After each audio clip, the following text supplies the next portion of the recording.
Welcome to this video on glycolysis. This is a fundamental metabolic pathway that breaks down glucose into pyruvate, releasing energy in the process in the form of ATP and NADH.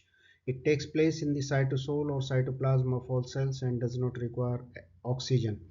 This pathway is crucial because it provides rapid energy in the form of ATP, serving as the first step in converting glucose into usable energy. In this video, I will focus on the key steps, the enzymes involved, the regulation and the significance of glycolytic pathway.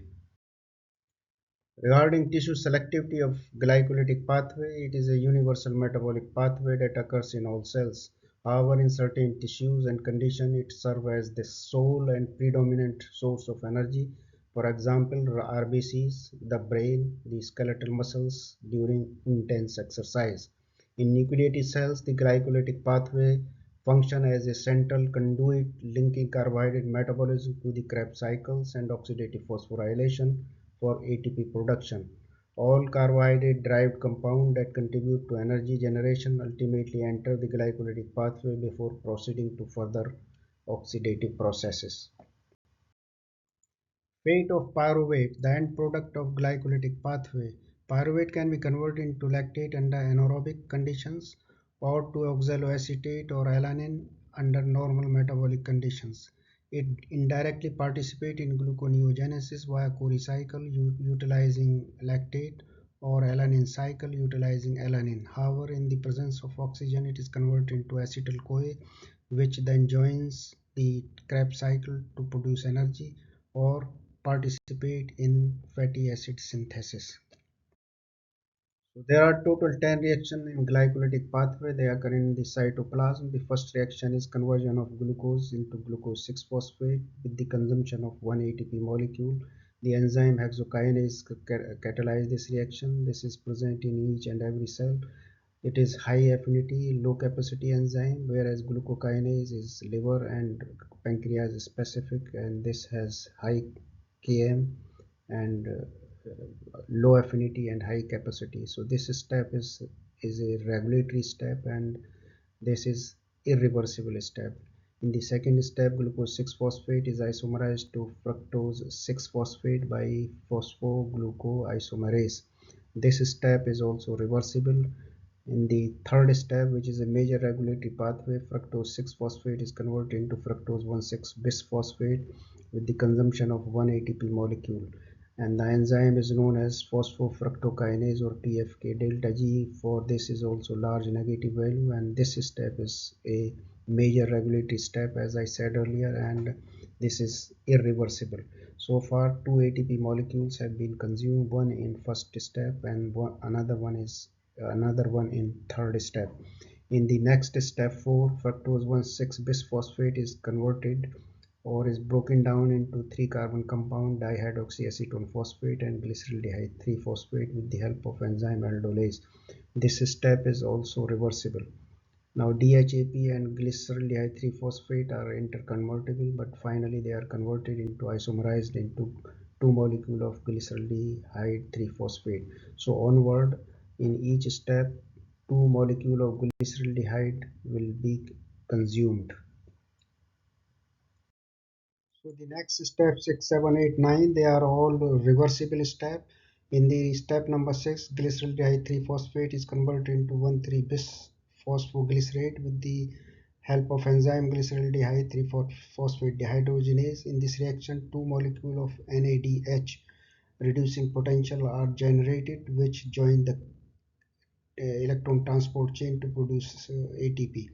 In the next step, 1,3-BPG is converted into 3-phosphoglycerate with the help of enzyme known as phosphoglycerate kinase. And here at this step, 2 ATP molecules are produced. In the next step number 8, 3-PGA is converted into 2-PGA or 2-phosphoglycerate with the help of enzyme known as phosphoglycerate mutase. So these 3 steps, they are reversible. And in the next step number 9, 2-PGA is converted into phosphoenol pyruvate with the help of enzyme and enolase. This is also a reversible step. The last step is regulatory step, and this is catalyzed by pyruvate kinase producing two molecule of pyruvate, and at this step also there is a production of two ATP molecules, and this step is irreversible.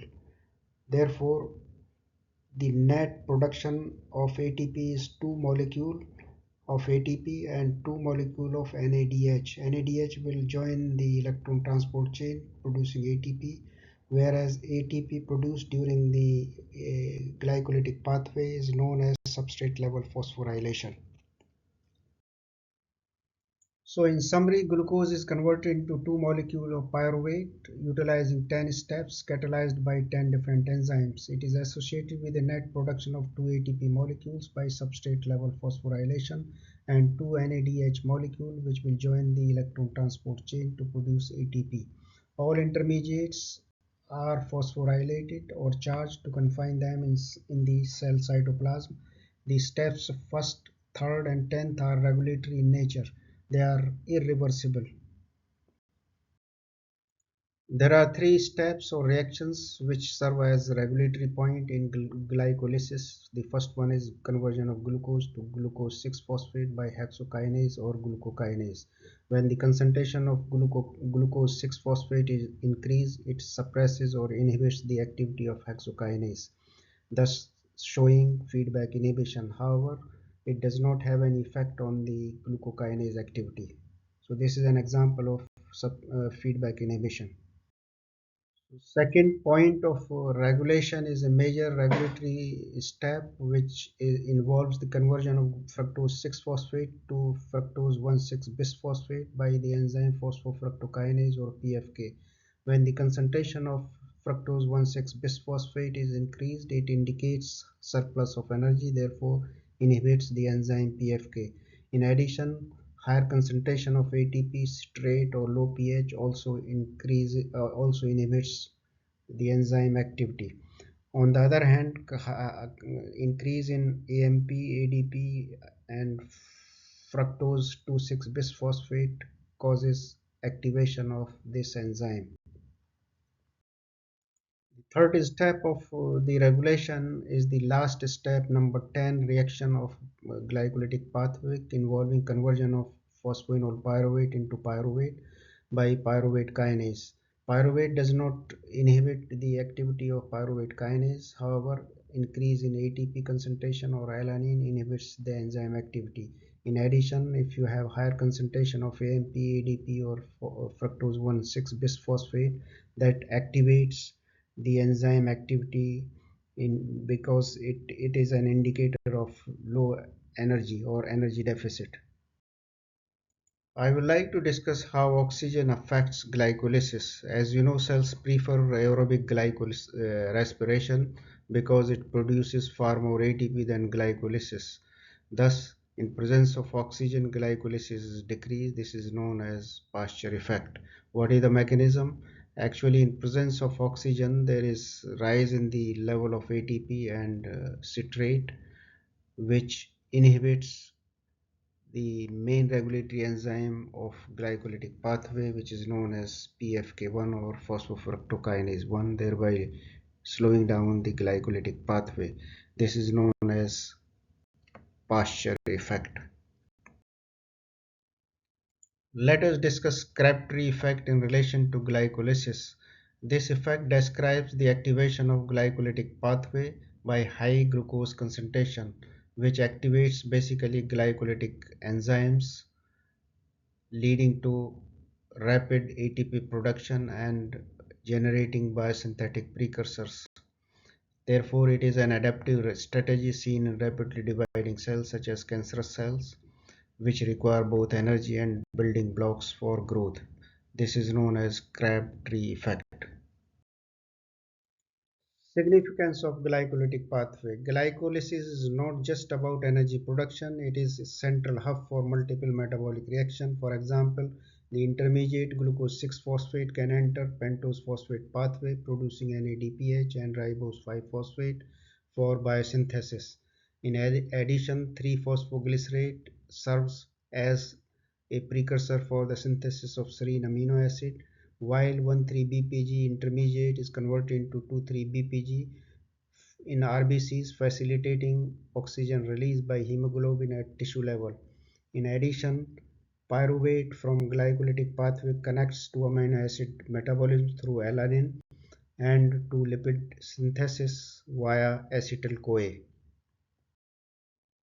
Thank you for watching this video. I request you to like it, share it and subscribe it. Until next time, you take care. Bye bye.